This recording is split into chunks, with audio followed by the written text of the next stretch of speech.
Hi, this is wrong with me today. I swear to goodness. All right, welcome to Ocean Yuri's channel. So today I'm gonna do about the Hunger Games. The last Hunger Games I saw um the other day. So the Hunger Games, it is um actually mimicking real life. Um the interesting stuff is that we learn about President Snow and how he falls on in the timeline and stuff like that. Um, the thing is, what got me is that when I went to check it to see how near to real life that it symbolizes real life, I got my answer. Um, let me see if I can get it up. Get, especially the new one. The new one's more nearer to real life real life. What's happening now? Um, many people have seen this through articles and stuff like that. Um, armies going through cities, like the peacekeepers. Hunger is another one of them. Uh, the good thing that's why I like when a stream goes like this, right? So let's play this. .org. Dystopian stories are popular for sure, but you don't have to turn to fiction to find them. Facebook, X, Flipboard, LinkedIn, Reddit, email share. It's no secret that young adult dystopian fiction had a very real moment recently with franchises like Divergent and Maze Runner making it to the big screen. But the most wildly successful has to be the Hunger Games series by Suzanne Collins. The movie versions featured Hollywood darling Jennifer Lawrence among other big-name actors like Donald Sutherland, Philip Seymour Hoffman, Liam Hemsworth, and Elizabeth Banks. Dystopian stories are popular for sure, but you don't have to turn to fiction to find them. We can see them in the socialist countries that existed and continue to exist in the real world. 1. The capital versus the districts.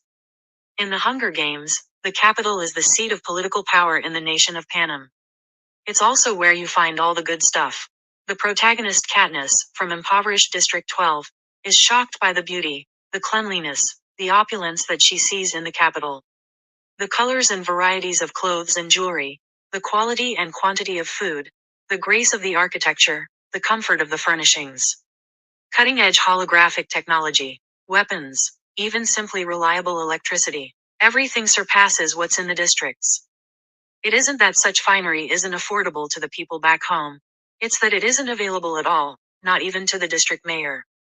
The everyday folks back in the district are stuck with ramshackle houses, much mended clothes, and low-quality food that is only sometimes enough.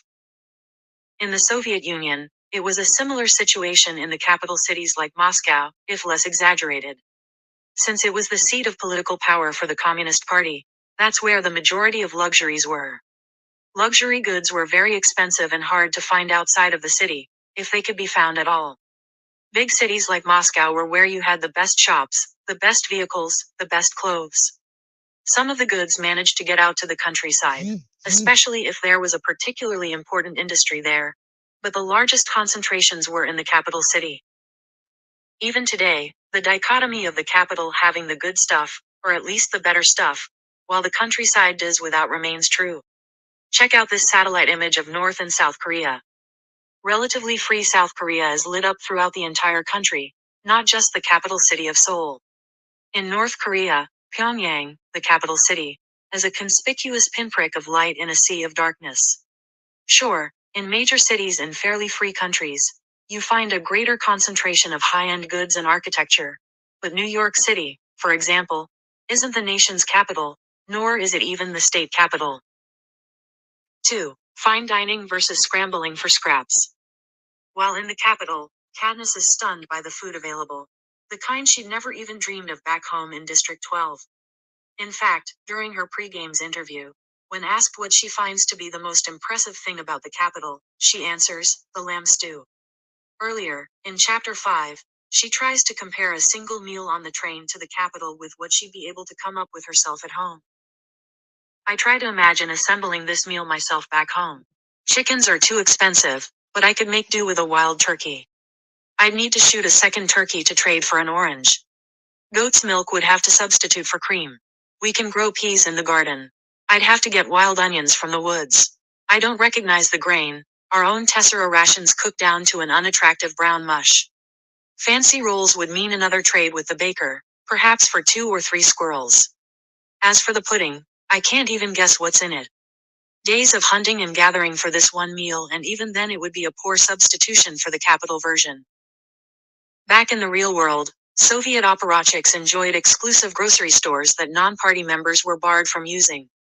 Steaks, lobster, and caviar were secretly delivered to party elites that never made it to the shelves of even the exclusive party grocery stores, while the common people were relegated to meager supplies of low-quality foods. But even the finest food in the Soviet Union couldn't compare to what was found in grocery stores in the US. A more modern example is Venezuela. The average Venezuelan adult dropped 25 pounds in 2017 due to lack of food, and many are suffering from malnutrition. Meanwhile, Socialist Party loyalists receive solidarity bags of food, and President Maduro can be seen feasting at a decadent table with his wife. 3. Horsepower versus foot power. In Panama, the capital enjoys luxurious, high-tech hover transports and slick motor cars. What motorized transportation that exists in the districts is for moving around production goods and inputs, and peacekeeper troops. Cadmus takes note of the District 12 coal miners walking to and from their shifts, exhausted. In fact, until becoming a tribute, Cadmus has never ridden in a car. It's a short ride from the Justice Building to the train station. I've never been in a car before, rarely even ridden in wagons. In the Seam, we travel on foot. In the Soviet Union and East Germany, common people, if they managed to even get a personal car, paid a small fortune for low-quality junkers and another small fortune for garage space so the precious autos wouldn't be stolen and or stripped for parts. They were so precious, in fact, that they were rarely used lest they become damaged or break down. But at least the military had their tanks and the party top brass got armored limos. In modern Cuba, the requirement that citizens have a permit to buy a car was only repealed in 2014. A recent episode of popular British car show Top Gear showed the hosts taking a trip to the island nation to get a feel for their car culture. Most cars were modified classic American cars that were imported before the embargo of 1959. Granted, the embargo was instituted by the US, not Cuba, but there ought to be European, Japanese, and Korean cars, right? Taxes and markups make buying a new car 4 or 5 times more expensive in Cuba than in Europe. So even extremely modest econoboxes are out of reach of the common Cuban, hence the prevalence of what Americans would consider very old cars. Many everyday Cubans with a car have it registered as a taxi so they can give rides to those without one. But El Presidente still has access to those pimpy armored convertibles, and his cronies ride around in new Range Rovers. 4. Humans as people versus humans as cogs. In Panama, every district has an assigned specialty. Our hero's home district, 12, mines coal. District 11 deals with agriculture.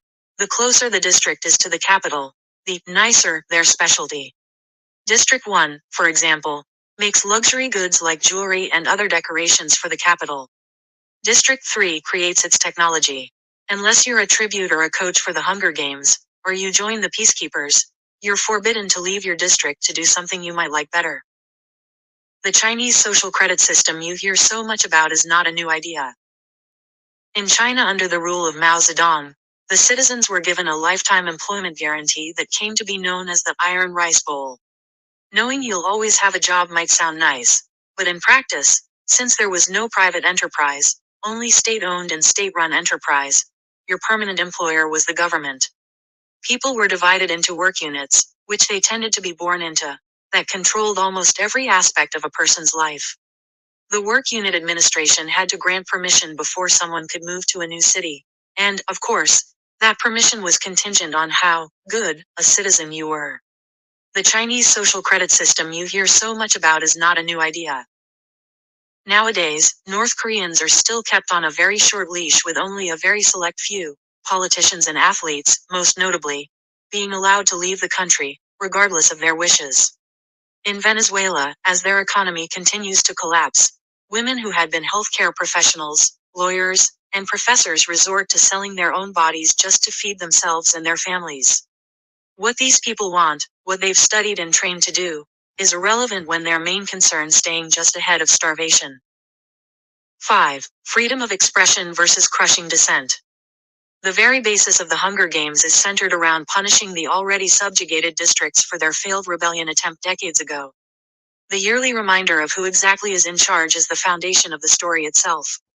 These games are a preemptive form of dissent suppression. In the 74th Games, Katniss's three-finger salute for Rue after covering her in flowers and her partnership with Peeta are viewed by the capital as dissent, and they go out of their way to attempt to kill her in the games. In the very first chapter, Katniss remembers. I scared my mother to death. The things I would blurt out about District 12, about the people who rule our country, Panem. Eventually I understood this would only lead us to more trouble. So I learned to hold my tongue and to turn my features into an indifferent mask so that no one could ever read my thoughts. And let's not forget the poor Avixes, people deemed traitors who've been rendered mute and forced into servitude in the capital. The Soviet Union and East Germany may not have had Hunger Games, but they definitely had gulags and the Stasi. Any action or speech that didn't fall within acceptable norms set by the party was viewed as deviance and dissent and could net you a one-way ticket to re-education. There's evidence that the Ukrainian Holodomor, a man-made famine from 1932-1933 that saw millions of Ukrainians starve to death, was instituted to punish perceived disloyalty. To this day, critics of the Chavez, Maduro regimes of Venezuela are imprisoned or simply killed. A Venezuelan friend and former coworker can't return home for fear of retribution for his political stances, and he's far from the only one. And North Korea's system of prison camps for those who dare to question dear leaders' authority is the stuff of nightmares. Masaji Ishikawa, who escaped from North Korea, writes, what if the local villagers came to realize that their standard of living was pitiful? Worse still, what would happen if they got wind of the concept of free thought from us? They might question the wisdom of Kim Il-sung. And that was verboten. Vicarious thrills versus real tyranny. To be clear, there's no shame in enjoying dystopian fiction. Goodness knows I certainly do. Watching either on the screen or in our mind's eye as our courageous hero or heroine topples the clearly evil regime is intensely satisfying.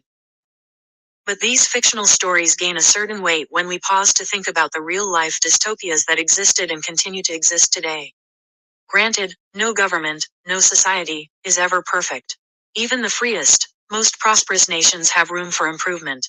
All governments fall short of living up to their stated principles. That said, some are worse, much worse, than others. While the ones that trample the human rights of their citizens aren't limited to the command and control regimes of socialism, all of those socialist states that fully embrace the ideology ultimately do. As we celebrate the 30th anniversary of the fall of the Berlin Wall on November 9th, remember the real-life heroes and heroines who risked everything for freedom. But also remember those who are still suffering under the bootheels of those governments that seek to control them. Mm. Yeah, I found it really interesting in Hunger Games, certain things like in this one in particularly the snake and the songbird. You see how bad humanity can become underneath these regimes, i.e., um, when they are given weapons, how they can turn on each other. I mean, at one point, right, you do see a slice of humanity for a bit, where like you see one of the tributes putting out the bodies of the other tributes who died, and um and he covers them with the Capitol's flag as a scene as an imbocilation to, I think I said it right, to the regime. It also shows that how like it seems like the one that President Snow came to love, Lucy Gray, came over like a gypsy. She knew the flowers, she knew the like just like Katniss, she knew the flowers, what the flowers was, what the vegetable was. She dealt with in songs. She dealt with in songs how to control like snakes, reptiles, putting together stuff, making stuff that is plain, colourful. You see the what you call it, the how they pay for their tributes through water from from a technological thing. Watching the Hunger Games is just all the last one particularly. I'll say. I mean, the first, the second one, the last one, definitely. This one here, as it shows who President Snow is himself, how he came from a very rich background. Obviously, he tries to save the one he loved by doing certain stuff where they call it cheating through the Hunger Games, where so that she can survive. He goes into different districts. He sees the different districts. One of the districts that he enters looks similar to something like the Gestapo. The uniforms, the way they look, the way they unalive the people. It's like, mhm, like like another underlying thing. But the Hunger Games, the story is very good. I would say. I said the ending was real good, definitely, because it kept you hanging. Not only do you know what happens to President Snow, um, what he becomes later on, you also get an understanding of all the districts before it got a bit more technical. The lady or the man who creates the Hunger Games, they said it is to control the rebels, like control over rebels, so that the people do not uprise. It's very much there. It's very much the message is there, and I feel that's what's happening in most of the countries. Whereas like 1 minute is something else, another minute the new laws coming to something now recently, especially where food is concerned, inflation, some people living on poverty. You see the poverty stricken at the beginning of the first part of the movie. You see two children running, and they hired to get food, and then you see a person comes out, um, which goes into cannibalism. Um,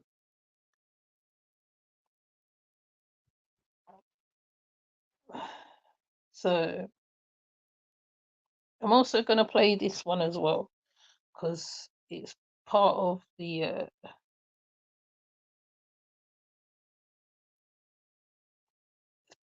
thing. I'm not going to play the video. I don't think it's not worth me playing the video. Okay. Russia does the Hunger Games for real in Siberia, but no guns are allowed. Published by BBC. A Russian TV network has launched a real-life version of the Hunger Games. Contestants will have to survive on their own for 9 months in Siberia. Producers say that anything goes, including rape and murder, although they warn people taking part that they're still subject to the rule of law and can be arrested at any time. You must understand that the police will come and take you away. We are on the territory of Russia, and obey the laws of the Russian Federation. The 20 male and female participants taking part in Game 2. Winter can carry knives but aren't allowed guns. The contestants will have to survive from the 1st of July 2017 until the 1st of April 2018 in temperatures which can fall to -40 C, -40 F. The men and women on the show have been given special survival training by former GRU Spetsnaz operatives, who used to work under Russia's military intelligence service. Anyone who wants to take part has to be over 18 and sane. You'll also have to pay 10 million rubles, £130,000, or be voted in by viewers. Organizer and local entrepreneur, Yevgeny Pyatkovsky, says all participants will have to sign a release of liability in case they're injured or die. In the frequently asked questions section on Facebook, it says the rules of the game could include fights, alcohol, murder, rape, smoking, anything at all. But contestants must obey the laws of the Russian Federation. The games are taking place half an hour away from Novosibirsk, Siberia, by helicopter. Yevgeny Pyatkovsky told the Siberian Times, "We will refuse any claim of participants even if they were to be killed or raped. We will have nothing to do with this. This will be spelled out in a document to be signed by the participant before the start of the show." 2,000 cameras will be set up in the forests around Novosibirsk to film what the contestants are up to, and each one will carry a portable camera. Contestants can form teams, or try to survive alone, and they'll be allowed 100 kilograms, 15 stone, of equipment. The games area is 900 hectares, just under 3 times the size of New York's Central Park. Just like in the Hunger Games, viewers will be able to donate gifts to their favorites. Producers are trying to get permission for contestants to be able to hunt. If they're in trouble or want to leave the show, they can hit a panic button on a satellite phone and be rescued. The winner will get 100 meters rubles, 1.3 million pounds, or if there's more than one winner, a share of the total. Wow. See, I didn't know about the one that there was such a show in Russia. I didn't know. So, I mean, I've heard about this in like I said, once again, it's always down to certain conspiracy theory stuff where it was spoken that they will choose that the children will be the game, and this has been spoken. So, being that this is so real now, um, I feel there will be a time like this. I do feel there will be a time like how it is featured on Hunger Games. Remember, sometimes when writers write stuff, they write it's so nearest to real, it's closest to real life as ever, you know. So there was also a picture that also look at it there. Look at there.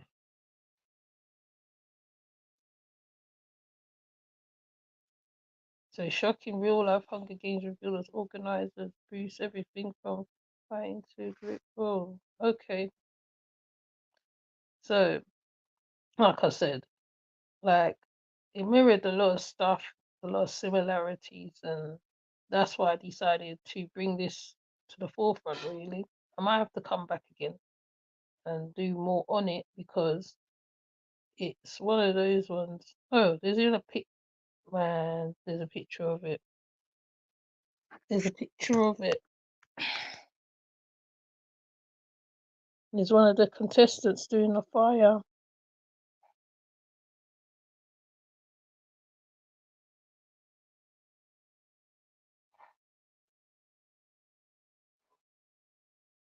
Okay, let's remove this.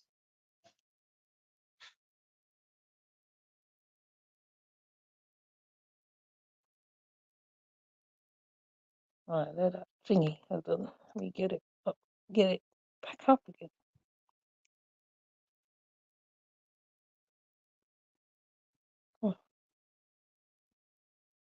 Oh, the picture's gone. The picture. Oh, so good. Let's see if we can get it.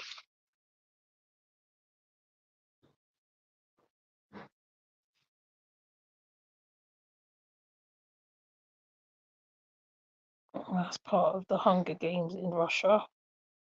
Don't know where you can see it. Yeah. Yeah. Yeah. So that's one of the real life one in Russia. I might have to take that picture and put it on my community tab. But yeah, it's saying it mirrors the Hunger Games. Yeah, it really do mirror the Hunger Games. Oh my gosh. I'm gonna take some pictures and put on my community tab. this is really going to be a short one because it's just like, that that I did heard about the thing what they did on Cuba, where they cut where they get old cars, because really in Cuba you do see in some of the pictures, you see the old cars, the old Volkswagens, etc., etc. So, like, I just thought I'd bring this because when I watched Hunger Games, I was like, wow, you just see the breakdown of humanity. That's what I call it. It's the breakdown of humanity when you have to fight for your life by any means necessary. Um, it means taking someone out if you have to. This is what happens during lawless times, etc., where people go crazy. Um, and I think because of I did the stockpiling thing also, I feel that it's important to talk about these things right now. Even though they should have been spoken about, they have been things spoken about this before. The Hunger Games, children running. Don't know whether I should explain it on here because YouTube's funny.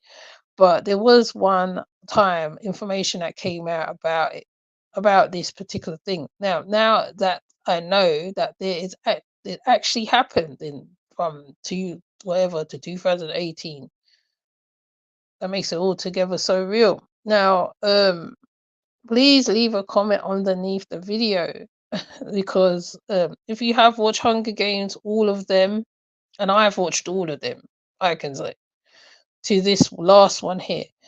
Um, it is they're interesting. I feel these programs do need these movies, series, whatever needs to come out, because then, like, it gives you an idea of what it possibly can be in the future. You know, um, like certain parts of London is very quite rich. Other parts of London there's a lot of poverty. Um, it mirrors a lot of stuff that's going on right about now, and particularly the list that they gave. I think that's really interesting. The list, I'm sure there's more to that list. I'm sure of it even now. So if anything, I might come back and talk about this a little more, or if not, I might just leave it right here. So please leave a comment underneath the video and tell me how you think tell me what you think. Tell me what you think. Because they list America, Cuba, Russia, um, in all of this. China, I think China was another one. So yeah. So with that said, I'm gonna leave it right there because I did a live earlier and it went totally the other way. So I have to redo that one again. But yeah. So just tell me what you think. I will see you in the next live. Bye.